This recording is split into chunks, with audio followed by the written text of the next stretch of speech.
A mensagem de hoje, ela foi inspirada por também por a ministração do pastor Marcos Madaleno, que é lá de São José dos Campos. Eu ouvi essa ministração dele e fui inspirado, né, pela palavra que ele trouxe. E antes de a gente começar, eu queria que projetasse a imagem para mim que eu mandei para... Tá lá, Léo? A foto. É uma imagem um pouco antiga, mas um pouco conhecida. Não sei se vocês conseguem visualizar ali. É um jovem, o que esse jovem está fazendo? A maioria, não sei, ou mais sabe que ele está usando alguma forma de droga ilícita, né?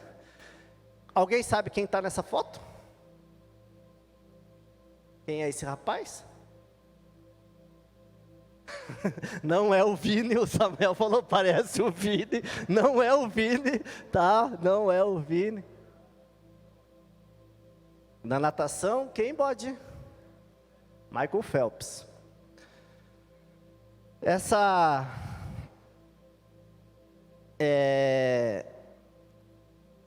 Eu não sei como é que você entrou aqui, eu não sei como está seu coração, mas eu creio que muita coisa Deus tem através dessa mensagem para nós hoje, que a gente vai falar sobre diferença.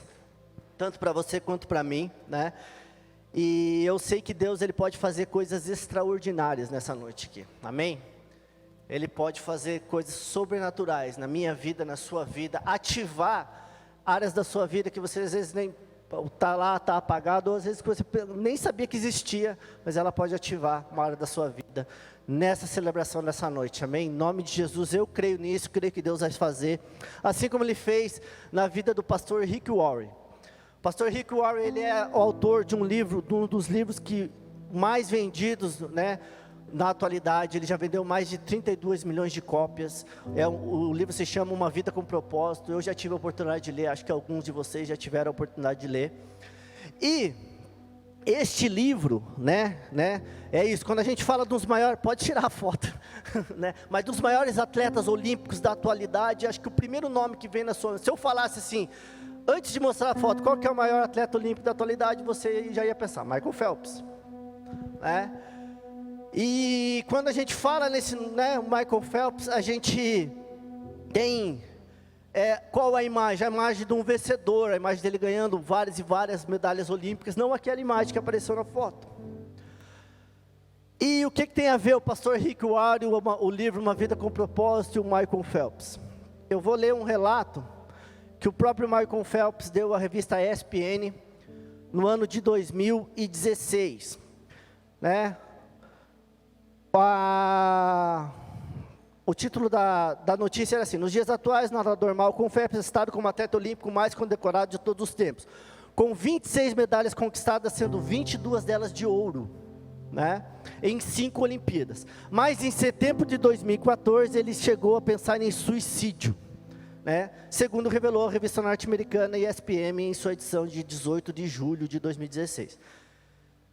Declaração do Michael Phelps: eu era um trem desgovernado, disse Phelps à ESPN. Eu era como uma bomba relógio, esperando para explodir.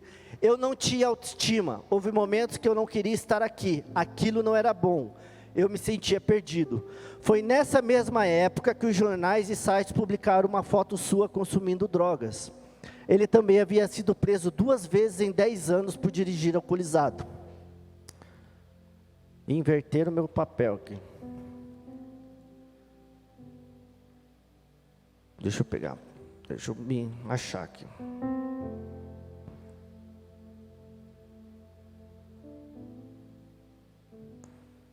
Por dirigir alcoolizado. A última foi em 30 de setembro de 2014, quando a sua vida chegou ao fundo do poço.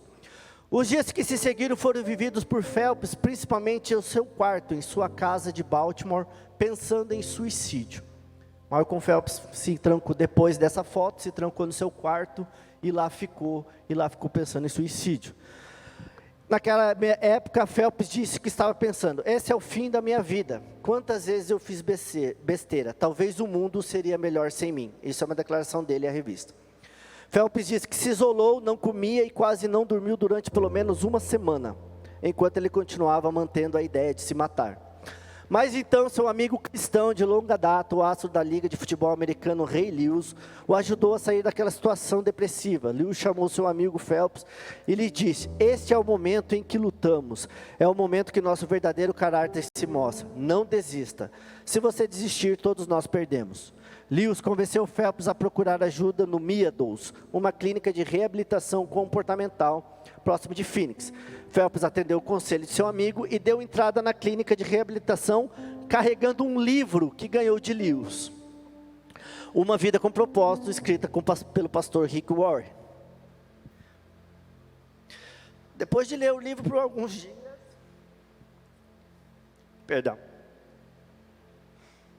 Phelps chamou Lewis para conversar. Depois de ler o livro por alguns dias, preste atenção. Cara, este livro é muito louco, exclamou o nadador. A coisa que está acontecendo, oh meu Deus, meu cérebro, eu não posso, tem coisas que estão acontecendo no meu cérebro, eu não posso agradecê-lo o suficiente. Estou pirando, cara. Você salvou a minha vida. Phelps disse à ESPN que o livro o ajudou a acreditar que há um poder maior que ele e que há um propósito para ele neste planeta. O livro de Warren também convenceu Phelps a se reconciliar com o seu pai distante, Fred, que se divorciou de sua esposa quando Phelps tinha 9 anos de idade. Quando o pai e filho se viram pela primeira vez, depois de tantos anos de separação, eles se reconciliaram em um grande abraço. Não só o livro foi um instrumento de Deus como amigo, né, na vida do Phelps, como também fez ele se reconciliar com o pai, que ele não falava desde os 9 anos de idade. Phelps sai daquela clínica de recuperação em 2014 com um propósito em mente. Eu vou para a Olimpíada do Rio em 2016. Qual é o desfecho da história? Phelps vem para o Rio de Janeiro, ganha 6 medalhas, sendo elas 5 de ouro, e retoma a sua tão carreira vitoriosa, e até hoje ele é uma referência para o mundo inteiro de um atleta olímpico. Acho que ninguém conseguiu bater ainda, nem a Biles ainda não bateu, né, o número de medalhas de ouro do Phelps. Outro relato do livro do pastor Rick Warren, a gente vai poder assistir em breve, eu acho, no filme Captive, né? Que ele não tem ainda título em português, mas ele vai contar a história da menina, da jovem Ashley Smith, que ela foi sequestrada e ela portava o livro, e enquanto ela estava lá no cativeiro, ela lia o livro em voz alta, e o sequestrador se converteu, devolveu a Ashley, e até hoje serve a Jesus. Por que eu estou dizendo tudo isso? Porque o próprio pastor Rick Warren, ele testemunha que ele foi ativado no seu chamado numa reunião como a gente está fazendo hoje. Numa celebração de jovem, na igreja dele, num culto de jovem, foi aonde ele foi ativado por Deus, e ali ele começou a exercer o seu chamado, e ele escreve um livro que já vendeu mais de 32 milhões de cópias, e se fosse só pela história do Michael Phelps ou da Ashley, ele já tinha cumprido seu propósito no mundo. Mas hoje, ele pastoreia uma igreja com mais de 50 mil membros, ele já tem mais de 65 anos, então Deus, ele pode ativar você nessa noite. Amém? Deus, ele pode ativar o seu coração a não ficar mais indiferente às situações que estão acontecendo ao nosso redor. E esse é o tema da nossa mensagem, mas eu queria orar com vocês. Pai, em nome de Jesus, nós estamos aqui agora diante da Tua palavra, Senhor. Pai, que a Tua graça se manifeste, que o Teu amor se manifeste em nós, Senhor, que nós possamos, Pai, assim como o Senhor fez na vida do pastor Rick Warren, que assim seja na nossa vida, Senhor, que nós possamos ser ativados por Ti. Ativados, Senhor, nas áreas que estão apagadas, Pai, ativadas para o ministério, ativadas, Senhor, para a nossa vida pessoal, ativadas, Senhor, para viver momentos sobrenaturais com o Senhor e cumprir o chamado que temos na terra, em nome de Jesus. Amém. Amém. Vamos lá, galera, hoje não é uma noite muito especial. Eu só vou precisar aqui, eu acho que a Alicia pegou as minhas folhas, né? Tá, vamos lá. Acho que é daqui. Tem um livro que se chama Em Seus Passos, o que faria Jesus. Esse livro é lá do século XIX, final do século XIX, e é de Charles Sheldon, né? E também é um livro que vendeu mais de 30 milhões de cópias. E ele, a pergunta é essa, né? Em seus passos, o que faria Jesus? E ele conta mais ou menos, trazendo para a nossa atualidade, o que Jesus faria se estivesse no nosso lugar em certas situações.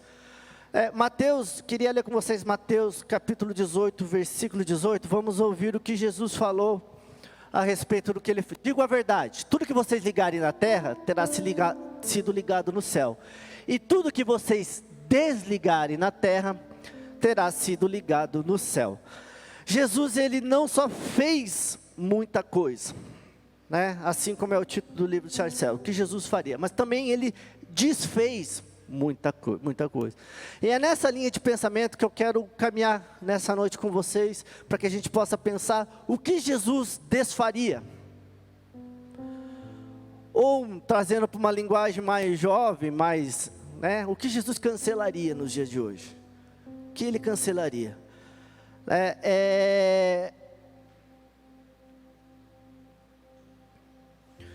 E o que Jesus cancelaria se ele frequentasse, né, os lugares, a cidade que você nasceu, o que Jesus cancelaria se ele frequentasse, né, se ele desenvolvesse o seu ministério aqui nos dias de hoje, né, qual é o modelo que nós temos que pegar de Jesus, por exemplo, né, o que ele faria se ele frequentasse a nossa família, né, ou se ele vivesse no meio onde a gente vive.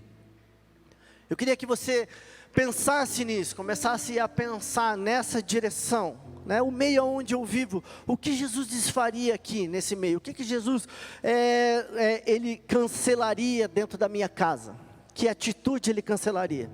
Então vamos ver um pouco o que Jesus desfez na época dele. Primeiro, ele desfez o julgamento da mulher pecadora, né? Jesus cancelou, né, lá no Evangelho de João, no capítulo 8, ele cancela um julgamento sobre a mulher pecadora, porque todos estavam com pedras nas mãos a ponto de apedrejar aquela mulher. E aqui a gente precisa aprender com Jesus a desfazer as coisas com a mesma energia que ele desfazia, né? Jesus, ele chega no meio daquele julgamento, no meio daquela situação, e ele com uma energia tramando, ele simplesmente fala uma frase, aquele que não tem pecado, que atire a primeira pedra, e continua fazendo o que estava fazendo. Olha a energia que Jesus gasta. Eu queria aprender a desfazer as coisas ruins assim, com essa energia de Jesus. Ele simplesmente chega lá e fala assim, quem não tem pecado, que atire a primeira pedra, e continua escrevendo na areia.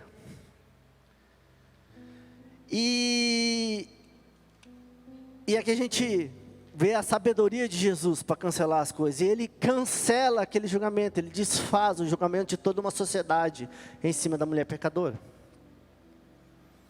Jesus também, ele cancelou a corrupção no templo. Aqui ele gastou um pouquinho mais de energia, porque a Bíblia diz que até em chicote ele pegou. E o que isso diz para nós? Que para desfazer a corrupção vai dar um pouco mais de trabalho. A gente vai ter que gastar um pouco mais de energia. Jesus também desfez o preconceito com as crianças.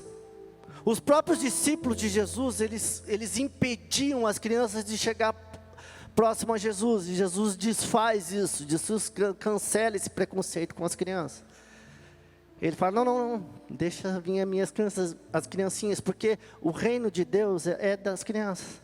Porque quem não tiver um coração como dessas crianças, não vai herdar o reino dos céus.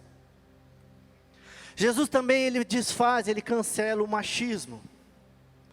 No episódio quando a mulher se debruça sobre seus pés e quebra o nardo caro, né, o perfume caro sobre seus pés e enxuga com seus cabelos, todos os homens naquela casa, eles começam a julgar aquela mulher, falando, se Jesus soubesse quem está nos pés dele, não deixaria nem que ela tocasse no seu manto. E Jesus desfaz o machismo. Né? Aquela mulher, pelos pecados dela, ela já era cancelada na sociedade. Ela já era totalmente excluída. E Jesus disse, não, deixa ela chegar. Ela nunca, na condição que ela se encontrava, ela poderia chegar próxima a um sacerdote. Mas Jesus cancela isso. E a gente percebe que Jesus valoriza a atitude daquela mulher. Assim como ele valorizou as crianças, ele valorizou a atitude daquela mulher, no seu tempo. Jesus também desfez a fome. Jesus também desfez o egoísmo da vida para si mesmo, porque ele diz: quem quer me seguir, negue-se a si mesmo, tome a sua cruz e me siga. Então a gente pode ver que Jesus, ele desligou muita coisa aqui, ele desfez muita coisa. Mas vamos para o nosso tema de hoje, que é indiferença, que é o tema da nossa mensagem. O que significa indiferença? É você não reconhecer a importância. Quando a gente não demonstra nem preferência ou omissão, é algo indiferente, é o famoso não fede, não cheira. Paul Valéry, um poeta francês, diz que polidez é uma indiferença organizada. Porque se a gente for pensar sobre qual é o oposto do amor, muitas pessoas acham que o oposto do amor é o ódio. Mas o oposto do amor é a indiferença. Por isso que Paul Valéry diz que a indiferença, a polidez é uma diferença organizada. Porque às vezes tem gente que não nos esculacha, mas ela nos coloca fora do mapa com classe. Ela simplesmente te deixa de escanteio. É como se você não existisse. Elie Wiesel escreveu que o oposto ao amor não é o ódio, mas a indiferença. O oposto da arte não é a feiura, mas a indiferença. O oposto da fé não é a heresia, mas a indiferença. O oposto da vida não é a morte, mas a indiferença.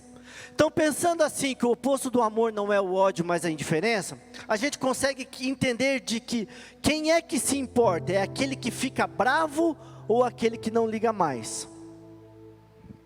Eu sei que o Saio, ele é usado muito como exemplo aqui, mas vamos supor, vocês estão namorando, vocês terminaram, vocês não vão terminar em nome de Jesus, vamos supor, só terminou, e no outro dia, a Ana vai lá no Twitter, no Facebook, o que você vai sentir?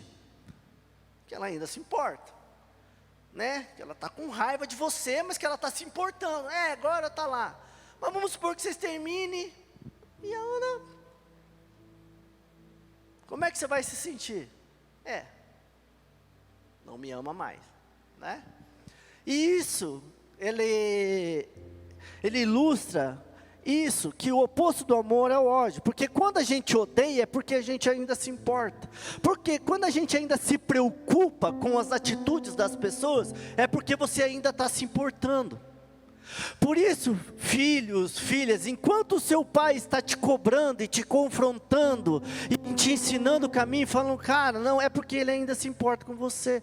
Quando o seu amigo está falando, cara, não, está te confrontando, é porque ele ainda se importa com você. Agora, quando o seu amigo fala, vai, ou o seu pai fala, vai, sabe o que quer dizer? Cara, agora é indiferente o que você fizer. Faça o que você quiser. Vá. Isso é um alerta para a gente. Porque quando as pessoas que nos amam, quando elas ficam com raiva, às vezes com as nossas atitudes erradas, é porque elas ainda se importam conosco. Agora, quando você conta alguma coisa que é muito errado, que até na tua concepção é errado, e o cara fala assim, é porque ele nem liga mais para você, se você está bem ou não. Ou seja, está cancelado, não tem mais importância.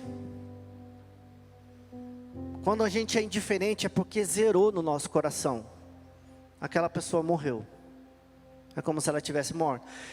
E, olhando o que Elie Wiesel falou, que o oposto da fé não é heresia, mas indiferença. Até nós, cristãos, a gente tem a tendência, até quando, de atacar as pessoas que postam heresias nas redes sociais. A gente ataca, heresia, né? Mas, diante desse pensamento que quem posta uma heresia na rede social, ele é até melhor de quem nunca postou um versículo na sua rede social. ele é melhor até porque Jesus nunca foi visto na rede social dele. Pelo menos lá Jesus, as pessoas estão lá discutindo Jesus, lá na rede social do herege. Agora em quem é indiferente, não tem lá. Claro que a gente não precisa postar um versículo para Jesus ser visto. Mas se você critica a heresia e Jesus não aparece nas suas redes sociais, você é pior do que quem posta heresia. Por quê? Porque isso é indiferente para você. Divulgar o nome de Jesus ou não é indiferente. Porque Jesus não mexe com você ao ponto de você tornar público o seu relacionamento com Ele. A sua fé é tão indiferente, tão apática, tão distante das suas atitudes, que não é perceptível que o Rei dos Reis mora em você. Então, quando a gente está falando de indiferença, nós estamos falando de algo que é extremamente prejudicial à nossa fé. Quando nós somos indiferentes ao nosso Jesus, nós mesmos estamos sendo prejudiciais à nossa fé.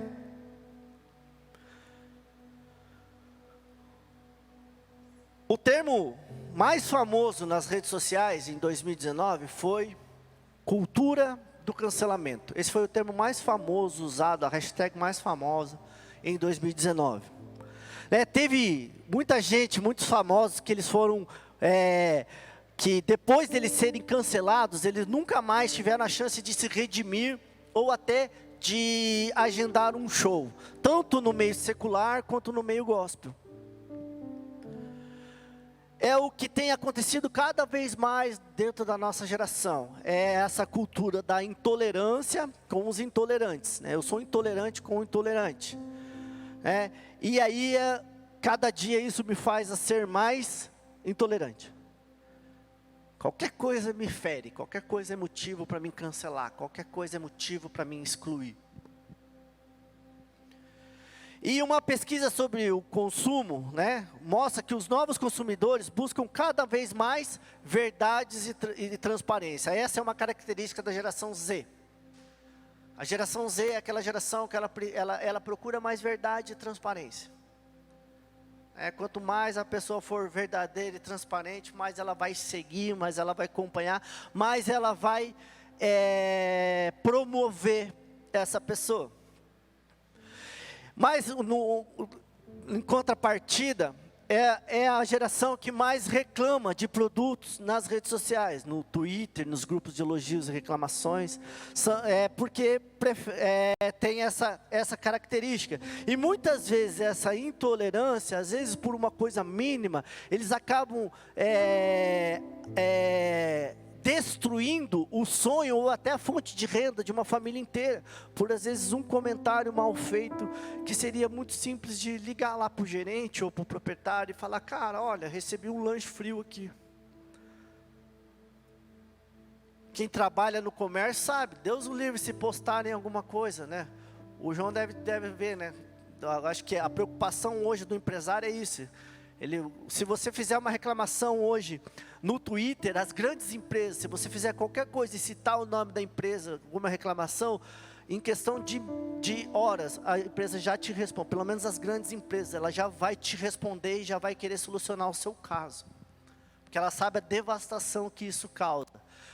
Tanto que agora na última Eurocopa, vocês perceberam o quanto a Coca-Cola perdeu por uma simples atitude do Cristiano Ronaldo tirar a garrafa de coca, que ele tirou do lado, e pegou uma garrafa de água. Eles perderam bilhões em ações por causa dessa atitude do Cristiano Ronaldo. Imagine se fosse o tio Zé da esquina. O tio Zé agora acho que estaria cometendo suicídio, porque o negócio dele tinha acabado. Então, mas isso é uma tendência, porque a galera está mais sensível a esse tipo de coisa, está mais sensível ao comportamento das pessoas e acabam cancelando qualquer causa que elas apoiam em si e tal.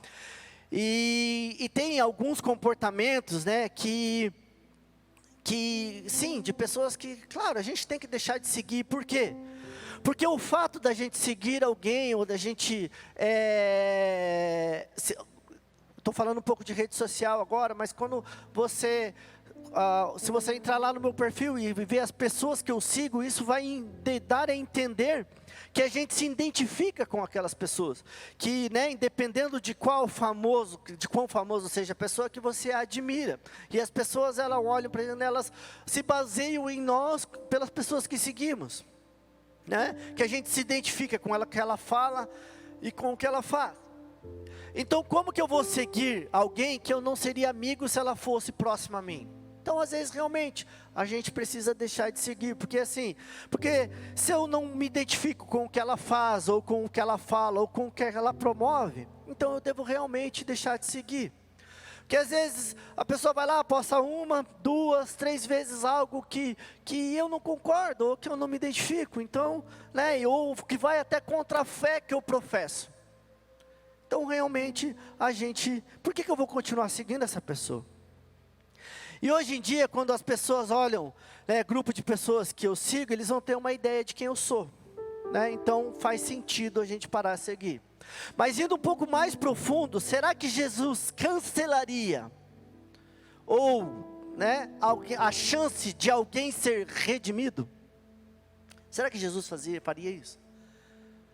Será que Jesus não daria a chance da pessoa se redimir? E saindo do assunto das redes sociais e vindo para a vida real, às vezes a gente cancela pessoas com essas nossas atitudes. Porque quando Jesus entra no ambiente da mulher adulta, ele está cancelando o julgamento social de alguém. Ele está cancelando a crucificação social de alguém. E aqui eu não estou dizendo que você deve voltar a seguir gente que não tem nada de compatível com você, mas que independente do erro, uma vez tratado, confrontado, corrigido e tomado uma postura diferente da pessoa, aí sim, né, a nossa atitude para aquela pessoa tem que ser a mesma de Cristo. Pois os nossos relacionamentos, eles têm que ser marcados pela graça. A graça redentora de Jesus. E aqui, falando sobre a indiferença, eu quero tratar 4 pontos com vocês. Que primeiro, apontar o que está errado não faz de você uma pessoa certa. Apontar o que está errado não faz você deixar de ser indiferente. Lembra que eu falei? Às vezes a gente está com raiva, a gente só fica dando de dedo, apontando o erro da pessoa. Mas isso não faz ser, não, eu não posso ser indiferente, então eu tenho que ir lá e confrontar e apontar, e olha aqui, olha aquilo. E não é isso.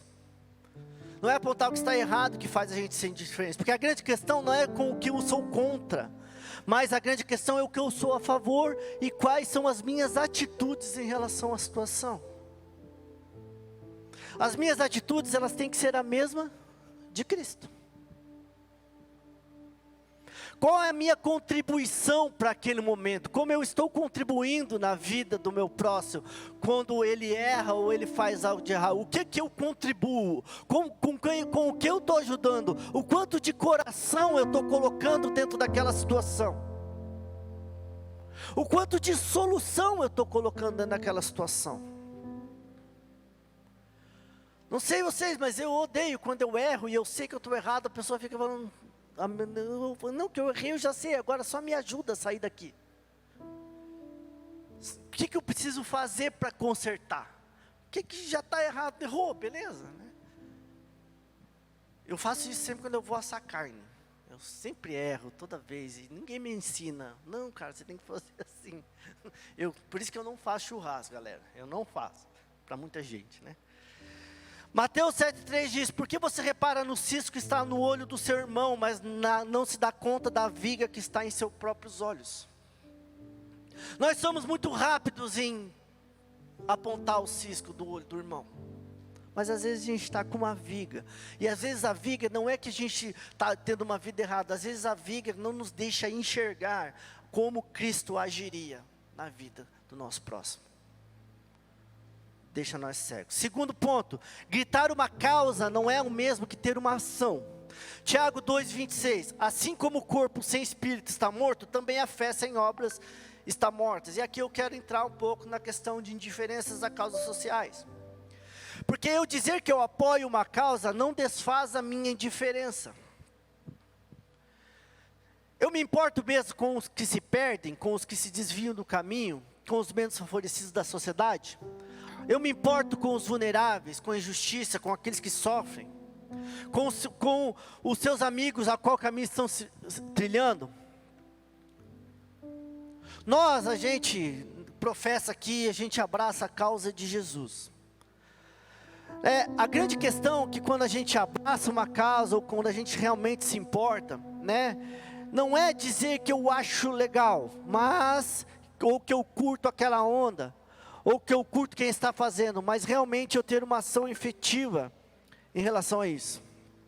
Qualquer causa que nós vamos abraçar hoje em dia, qualquer causa, a gente tem que entender assim, porque nós somos essa geração, que a gente adora causas, se levantou um movimento, não, eu vou aqui lançar a hashtag porque eu apoio esse movimento. Não, levantou o movimento lá do outro lado, não, hashtag aqui para mim dizer que apoio. Mas não é isso que realmente faz eu me preocupar com aquilo, ou fazer que eu não seja indiferente à causa. Não é a hashtag que eu coloco. É se realmente eu vivo aquela causa, se realmente eu estou me importando com aquela causa. Porque hoje em dia tem um negócio que existe, marketing social. As empresas estão adotando esse sistema de marketing social, porque eles pegam uma causa e falam que a empresa apoia aquela causa. Para quê? Para ela vender mais. Porque nós somos a geração que tem uma tendência a apoiar causas. A gente tem essa, não, a empresa tal está apoiando. Vamos lá, vamos divulgar a marca daquela empresa, e isso virou marketing social. Então, se você é empresário, vai a dica aí, Vitor, coloca lá, você está apoiando, as crianças doentes da África, mano, vai explodir. Brincadeira, mas tem que apoiar também. Mas acaba vendendo mais, porque isso significa que as pessoas estão mais suscetíveis a apoiar causa. E segundo a pesquisa do Google, 85% da geração G está disposta a apoiar uma causa. E uma coisa que quando a gente quer fazer a diferença, é a galera que acha legal, e a galera que quer fazer a diferença junto. Por que eu estou dizendo isso? Como eu falei, nós apoiamos a causa de Cristo, o reino, e ganhar pessoas para o reino. E muitas vezes a gente acha legal isso. Nossa, é muito legal. É muito legal ganhar pessoas para Jesus. Mas será que realmente eu estou dentro dessa causa? Não, eu apoio, vai lá, Lu, tá massa, isso aí mesmo, vai lá. Beleza, mas eu não vou junto com você. Vai lá e faz. E isso também se torna para as outras causas, E a gente não pode ser essa galera que apoia muitas causas, mas não tem nada de ação, Porque a gente não pode só apoiar uma causa porque ela está em alta, porque ela é legal, ou porque é bem aceito. Inclusive, nós cristãos, a gente não pode apoiar todas as causas que o mundo tem, porque nós não vamos abraçar todas as causas que o mundo abraça. Porque se a gente apoia só porque a galera apoia, ou porque vai ser aceito socialmente, a gente está no caminho errado. Porque muitas vezes a gente vai na onda. Ah não, agora o legal é levantar a bandeira do feminismo. Então vamos lá, vamos só falar disso, vamos falar daquilo. Ah não, agora vamos levantar a bandeira contra o aborto. Aí vai, varará, porque está em alta. E por que eu estou dizendo isso? Que nós cristãos não temos como apoiar todas as causas.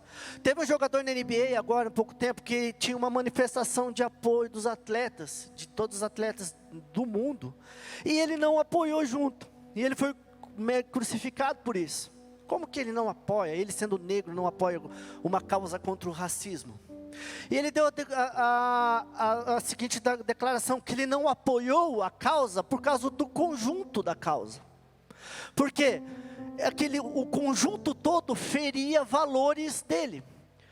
Porque ele tinha valores cristãos, que ele é contra o racismo, ele é contra o preconceito, que ele acredita que há muita injustiça no país dele. Mas ele falou que ele não podia abraçar o todo, porque o todo apoiava o aborto.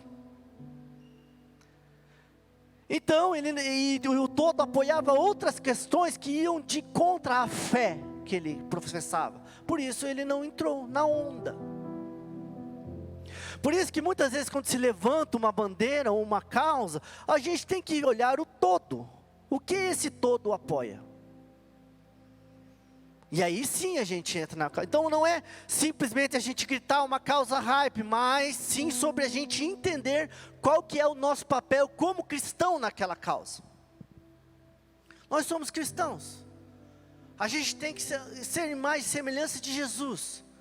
E sim, nós temos que cancelar muita injustiça no mundo. Nós temos que cancelar, desfazer muita coisa que está errada no mundo. Mas a gente tem um manual para fazer isso. E nós temos princípios a seguir. Terceiro ponto, o evangelho não é só fazer o bem.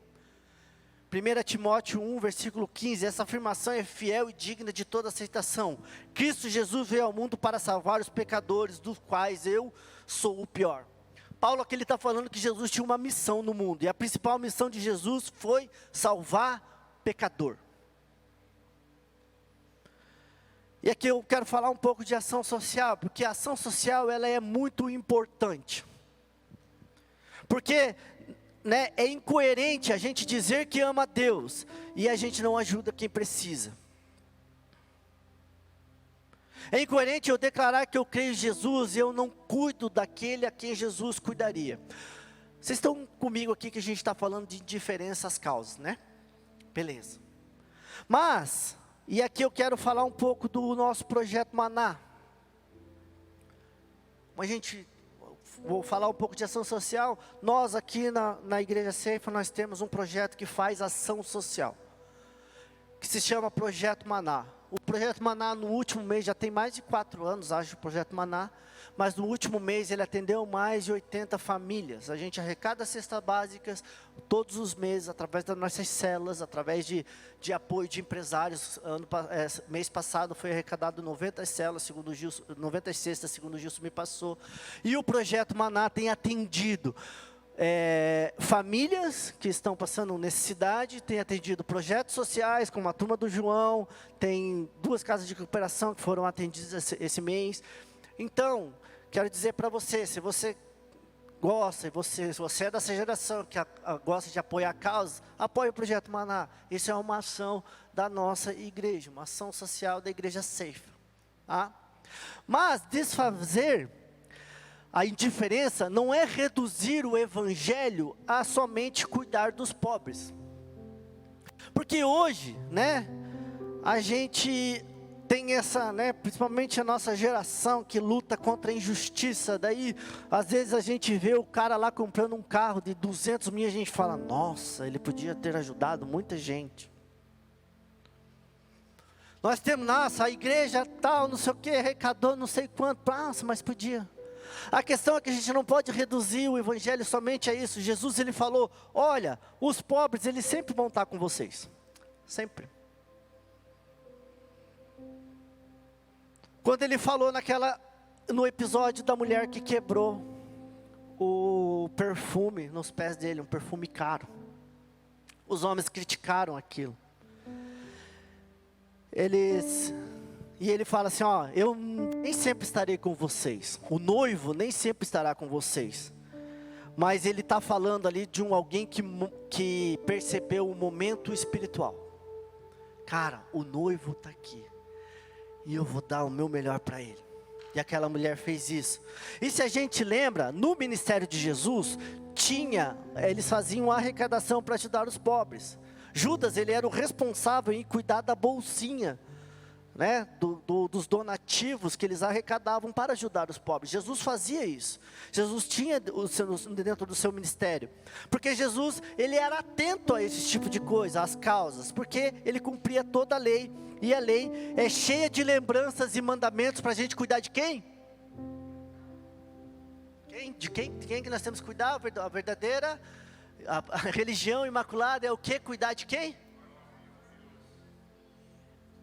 E estrangeiros, cuidar do órfão, da viúva e do estrangeiro. Isso está por toda a Bíblia, e a Bíblia diz que Jesus cumpriu toda a lei, então ele cumpria o cuidar dos órfãos, Então, mas a gente não pode reduzir, achar que o evangelho, porque tem muita gente que acha que está falando que o evangelho integral é somente ação social.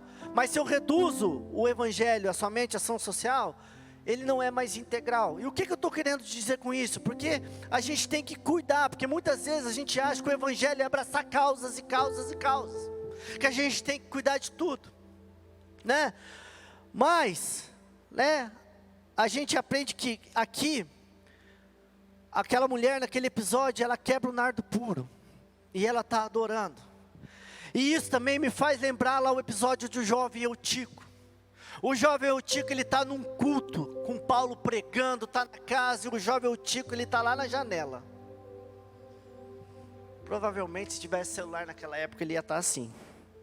Mas ele está lá na janela, totalmente apático do culto, totalmente apático daquele momento espiritual, do momento da palavra. E daí a Bíblia diz que ele caiu da janela, lá do terceiro andar, e pau, morreu lá embaixo. Só que Jesus, ele é tão lindo que Paulo, ele para o culto, ele vai lá, ressuscita o jovem, traz de volta para o culto, e aí o culto vai até de manhã, e aí a Bíblia diz que de manhã eles foram embora todos consolados, porque o jovem foi junto com eles. Então, filho, você pode estar mais apático aqui dentro, mas não saia desse ambiente.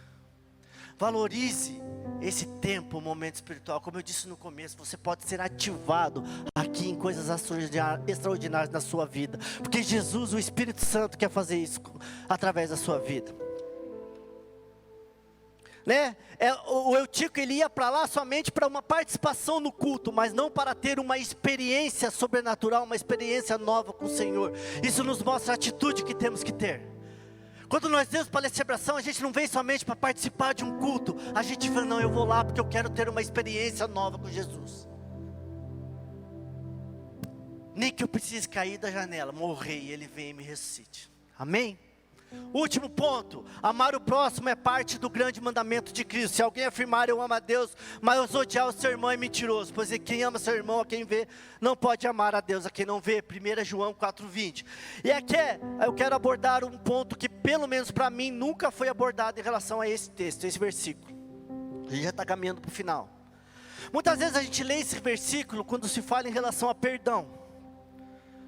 Quando alguém falta comigo, eu não quero perdoar. Então as pessoas falam isso, mas se você não perdoar, se você não ama o seu irmão, mas você diz que ama a Deus, então você é mentiroso. Mas eu quero abordar um outro tipo de coisa, porque muitas vezes a gente está indiferente às coisas, e o nosso tema é indiferença. E eu quero trazer primeiro um dado, que fala assim, uma estatística. O álcool mata todos os anos 3,3 milhões de pessoas em todo o mundo. Fora os distúrbios emocionais e situações de violência doméstica que o álcool promove no meio da família. Então quando eu amo a Deus, mas não amo meu irmão, eu sou mentiroso.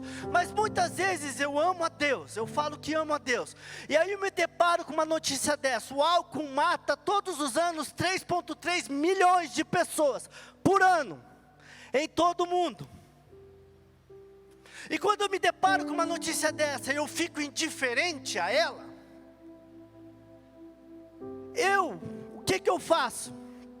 Eu promovo, eu exponho meus amigos a situações onde eles podem se tornar parte dessa estatística. Aonde eu promovo nas minhas redes sociais o consumo de bebida alcoólica, ou promovo ambientes onde os meus amigos vão consumir bebida alcoólica e vão poder se tornar parte dessa estatística, onde 3,3 milhões de pessoas são mortas por todo mundo. Quando eu não estou aí para que isso acontecer, eu fico diferente. Outra estatística, gravidez indesejada continua sendo um problema importante de saúde pública em todo o mundo. Anualmente, 74 milhões de mulheres que vivem em países de baixa renda e média engravidam sem intenção. E esse quadro causou 25 milhões de abortos em condições inseguras. E 47 mil mortes maternas. Isso aqui é dados da OMS. 25 milhões de abortos. O Covid até agora matou 4,27 milhões de pessoas. 25 milhões de abortos por ano. E quando eu ouço uma notícia dessa, eu fico indiferente. O que eu faço? Eu promovo ambientes onde os meus amigos vão se relacionar sexualmente, em sexos casuais, e vão engravidar. E aí, se a família não tem uma base, uma estrutura, ou se a pessoa não tem, o que ela vai fazer? Ela vai se colocar num ambiente de aborto, e 25 milhões de fetos vão ser jogados no lixo. Quando eu ouço uma outra estatística, que 28 milhões de pessoas têm algum parente dependente químico em suas famílias, eu trato essa notícia com indiferença. O máximo que eu vou fazer é eu filmar ele, fazer uma foto e postar na minha rede social e expor ele. Mas graças a Deus, existem Rei Leos, que são verdadeiros discípulos de Jesus, e que não ficam indiferentes a uma situação de morte, que os amigos estão vivendo e fazem a diferença na vida deles. Se não fosse os Rei Leos, Michael Phelps não tinha ganhado mais 6 medalhas olímpicas. Porque ele não ficou indiferente ao amigo dele. Ele podia falar, cara, ele é o Michael Phelps, ele devia estar dando exemplo. Rei Lewis é um atleta da NFL. É um atleta também, sabe da posição de que um atleta, a imagem que um atleta tem que passar. Ele podia falar, Michael Phelps, que vergonha, hein, cara? O que você fez? Realmente você tem que ser cancelado. Se naquela época tivesse cultura do cancelamento, o Michael Phelps não tinha ido para o Rio de Janeiro. Mas ele teve um amigo que foi lá e se importou e não ficou indiferente às pessoas que morrem. É aqueles que são indiferentes às causas de Cristo.